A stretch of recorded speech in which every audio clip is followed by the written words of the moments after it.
Hey, welcome everyone. Today in this video I am going to do water or splash test of the new Xiaomi Redmi Note 11 Pro. Keep in mind Redmi Note 11 Pro is IP53 splash protection, not the IP67 water resistant.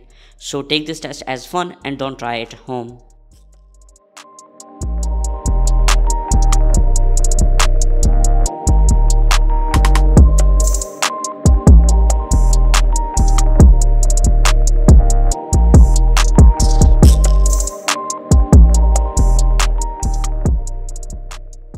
I sprayed the water.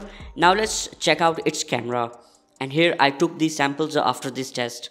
And camera is working fine. Here I am testing charging port.